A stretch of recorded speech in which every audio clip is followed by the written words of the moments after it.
Fala, meu povo, o vídeo desse sábado um pouco mais cedo, justamente porque acabou de sair uma notícia muito importante sobre o mercado da bola do Bahia. Como geralmente o vídeo de pré-jogo que a gente sempre faz aqui um dia antes dos jogos, o clássico de amanhã é muito longo, cheio de informações, eu não quis misturar, então eu vou trazer um vídeo separado somente pra gente falar sobre Eric Pulga e Emanuel Martinez, que eu já venho noticiando há algum tempo aqui no canal, e a gente teve uma atualização muito importante a respeito dessa negociação. Bom, meu nome é José Vitor, pra quem ainda não me conhece, eu sou produtor de conteúdo aqui do Meu Bahia. Já deixa o teu like aqui pra ajudar o nosso canal a crescer e, consequentemente, o nome do Esporte Clube Bahia também. Se inscreve aqui no nosso canal, estamos tentando chegar a 3.000 inscritos e faltam menos de 600 pessoas para isso, então eu conto muito com o teu apoio. Cada inscrição aqui é muito importante para isso. E para a gente já começar o vídeo, meu povo, para a gente não perder tempo, já vamos lá. Bom, como eu falei para vocês no vídeo de ontem, eu vou trazer também a informação sobre Eric Pulga. Eu falei no vídeo de ontem que eu acreditava, por conta das notícias que vinham do Ceará, de que o Bahia estava muito interessado nele, que o Bahia tinha interesse em contratá-lo, que o clima de despedida já era muito grande dos corredores do Ceará sobre o Eric Pulga. E o que eu consegui apurar é justamente isso. O Bahia está esperando, obviamente, a finalização do Campeonato Cearense para eventualmente fazer uma proposta ou não. Eu acredito muito que o Bahia vai fazer essa proposta. A sensação que eu tenho, pelas características que o Eric Pulga tem, pelas necessidades do elenco que a gente precisa, que a gente tem, né, as carências, a contratação de um jogador como ele iria nos ajudar demais, porque consegue entregar aquilo que muitos pontas hoje no Brasil não entregam, que é justamente números, finalizações, né, muitas das vezes muito acerta bastante o alvo, entrega gols, assistências também. É um grande destaque do Ceará no ano de 2024 até aqui, é o grande destaque, na minha opinião, do futebol nordestino ao lado do Tassiano, e seria uma contratação muito interessante. Então a sensação que eu tenho, e também do que eu trouxe no vídeo de ontem, é de que o Bahia está esperando justamente a finalização do Campeonato Cearense para entrar pela contratação do jogador. E por que eu digo esperando a finalização do Campeonato Cearense, que inclusive é hoje, nesse sábado, às 4h40, se eu não me engano. O jogador pode ter uma lesão, por exemplo, e aí você pode ficar impossibilitado de fazer uma proposta, ou pode acontecer algo, enfim, não sei. Mas o Bahia, justamente para também não entrar em uma negociação com o jogador atualmente disputando a final,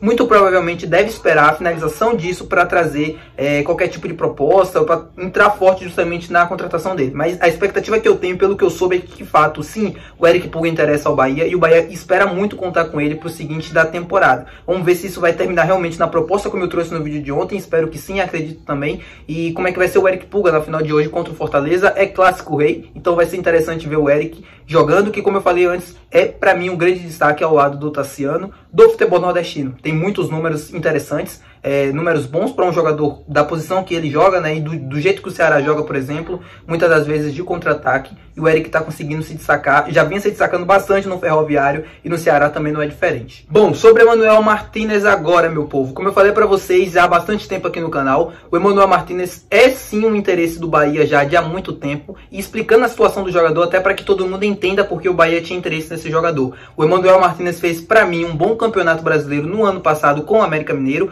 Mas o América acabou rebaixado, foi lanterna, tudo bem, tinha sérios problemas sim, mas conseguia fazer jogos muito competitivos, assim, jogos vistosos, que tinham grandes problemas defensivos, às vezes não conseguia traduzir esses bons jogos em resultado, e foi assim durante o campeonato inteiro, e tinha uma defesa muito frágil também. O Emanuel Martinez foi um dos poucos jogadores que, na minha visão, se salvaram daquele time. É um jogador muito técnico, é um jogador que pode agregar bastante taticamente, é um jogador que constrói bem, que também defende muito bem, e dentro do que o Bahia joga hoje em 2024, daquilo que o Bahia quer jogar também para as próximas temporadas, o Emanuel, para mim, não chega para ser um jogador com status de titular, mas acho que chega para compor o elenco e entrar e ser praticamente o 12º jogador, como o Iago Felipe por exemplo. Na minha visão, aquilo que o Iago produz, ele é muito melhor do que o Iago, seria uma peça muito mais interessante, justamente no sentido de construção do jogo, do que o próprio Iago Felipe, que até começou bem a temporada, mas ainda está longe de ser um jogador com status de titular, por exemplo. É um jogador para compor elenco, entrando e ajudando essa equipe. A mesma coisa o Emanuel. O Emanuel Martinez não fica para o América Mineiro nessa temporada.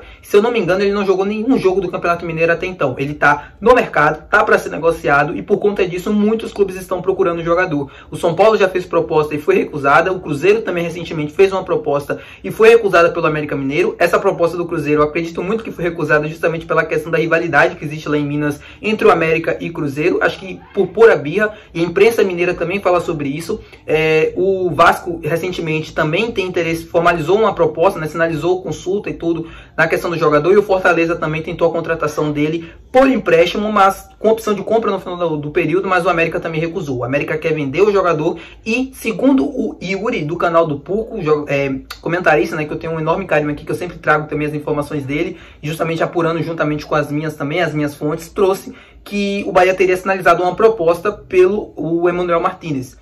Eu já venho falando sobre o Emanuel Martínez aqui no canal há bastante tempo, desde a época que o Nicola trouxe a primeira informação de que o Bahia teria interessado nele. Era um jogador que estava livre no mercado, era um jogador bom para ser negociado, assim, agradava tecnicamente, e a situação dele no América também agradava o Bahia, porque poderia facilitar a saída dele por um preço mais justo, um preço mais abaixo do mercado do que ele realmente vale. Então eu trouxe essa informação também de que o Bahia estaria interessado nele, que estaria monitorando, que o Bahia fez consulta pelo jogador. O Bahia faz isso com praticamente, como eu expliquei no vídeo de ontem, todos os destaques, assim, de quase todos os times do Brasil, da América do Sul, de todos os mercados que o Bahia busca e monitora. O Bahia faz consultas justamente para saber as informações sobre os jogadores, e com o Emanuel não é diferente. Eu arrisco a dizer que nesse momento o Emanuel é o nome mais cobiçado do futebol brasileiro na posição dele. Muitos clubes estão interessados, muitos clubes estão procurando o América para justamente tentar a contratação dele, porque é um atleta que entrega bastante tecnicamente, tem boas características, que muitos times jogam e precisam de um jogador como ele, e acho que justamente pela questão da queda para a segunda divisão e questão de folha e tudo mais, o América esteja pensando, praticamente já se decidiu em se desfazer do jogador, é tanto que ele não atuou muito nessa temporada de 2024. Então o Bahia surge sim com um dos interessados, como eu já tinha trazido antes aqui no canal, e agora sinalizando uma proposta pelo jogador. Obviamente valores ainda não foram revelados, mas eu acredito muito que seja na casa do que o América está pedindo, né? Cerca de 15, 14, 16 milhões de reais. É um jogador, como eu já trouxe antes aqui no canal também, muito interessante. Gosto bastante do nome, acho interessante para o Rogério, porque ele se diz, por exemplo, na última entrevista que não tinha opções para o meio de campo, para manter o esquema de jogo e tudo mais. O Emanuel é uma boa pedida para isso, é um jogador que compõe muito bem o banco de reservas. Sempre que a gente precisar, vai ter um jogador com as características que ele tem, que o time precisa também para justamente manter o estilo de jogo, né, o modelo de jogo iniciado durante a partida. O Emanuel chegaria justamente para o Campeonato Brasileiro, se a negociação obviamente avançar e se os status, né, foram se caminhando bem. Mas lembrando, o Bahia deve ter a concorrência de muitos outros clubes do futebol brasileiro que estão interessados também nele. Fortaleza, Vasco, Cruzeiro, São Paulo, todos esses clubes já demonstraram interesse em 2024 pela contratação do Emanuel. O São Paulo já teve proposta recusada e praticamente descartou a contratação. A mesma coisa o Cruzeiro também. A proposta, né, já foi recusada lá pelo América Mineiro, e o Emanuel surge como um dos interessados, assim, o Bahia surge como um dos interessados à contratação dele. Eu fiz um post lá no nosso Instagram, do Meu Bahia, sinalizando justamente a proposta que o Bahia tinha feito ao Emanuel Martínez, o interesse também. E eu vi muita gente lá nos comentários falando, né, que o Bahia não precisava de mais um meio campista, de que precisava de um lateral esquerdo, que a urgência maior, né, era a contratação de lateral, de um zagueiro, de um centroavante, por exemplo. E eu concordo, tá? Eu acho que o Bahia realmente precisa muito mais de um jogador, por exemplo, no setor da zaga, com muito mais urgência do que um meio campista. Por mais que eu também acredite e ache que a contratação de um jogador, por exemplo, de um meio de campo, não anula a busca do Bahia por outros jogadores de outros setores. O que significa que um jogador livre no mercado é uma oportunidade de mercado e que o time está aproveitando muito bem. Quando você vê o seu próprio treinador indo para a coletiva e dizer que ele não tem peças no meio de campo para manter o esquema de jogo, e você vê um jogador como o Emanuel Martínez livre no mercado praticamente, né? Ele é associado ao América, ele é jogador do América Mineiro, mas ele não vai ser utilizado na temporada, ele está justamente na lista de transferências do clube.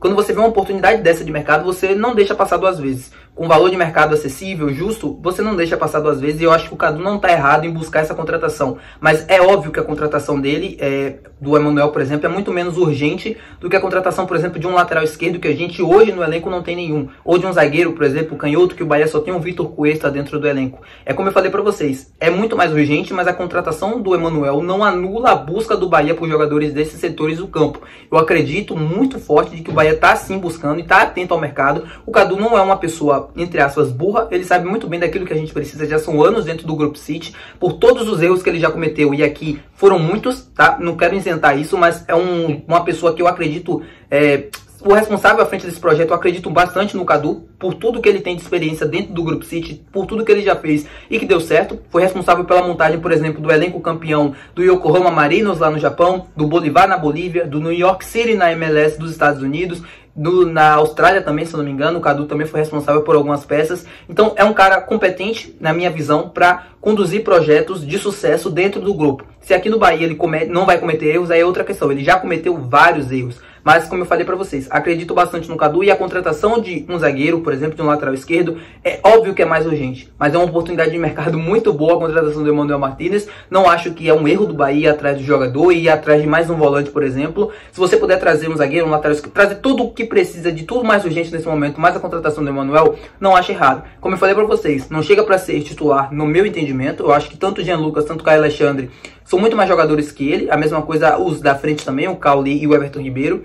É um jogador interessante sim para a composição do elenco, para a gente ter um jogador com as características dele dentro ali no banco de reservas, para você, por exemplo, fazer uma substituição, como faltou segundo o Rogério Ceni no Bavi de domingo passado, no primeiro jogo da final. E é isso, tá? Bom, o vídeo que vai sair daqui a pouco no canal, mais para de noite, o pré-jogo do Bavi, que a gente vai trazer todas as informações. Eu tô terminando de checar algumas para trazer para vocês, relacionados, quem deve ficar de fora, quem pode ser relacionado também. A mesma coisa, trazer provável time titular, todas as informações, análise, palpite também, para quem gosta de fazer aquela fezinha. O vídeo completo do pré-jogo vai sair daqui a pouco no canal, então se você já tá assistindo esse aqui, já deixa teu like, já se inscreve no canal para você não perder o vídeo que vai sair com todas as informações do time do Bahia pro jogo de amanhã no domingo. Como a gente sempre faz aqui no canal, a gente sempre acerta a grande maioria das informações que a gente traz aqui, lista de relacionados, titulares. Por exemplo, no Bavi passado, a gente trouxe em primeira mão de forma exclusiva a titularidade do Marcos Felipe. A gente trouxe também provável time titular e acertamos, só erramos, se eu não me engano,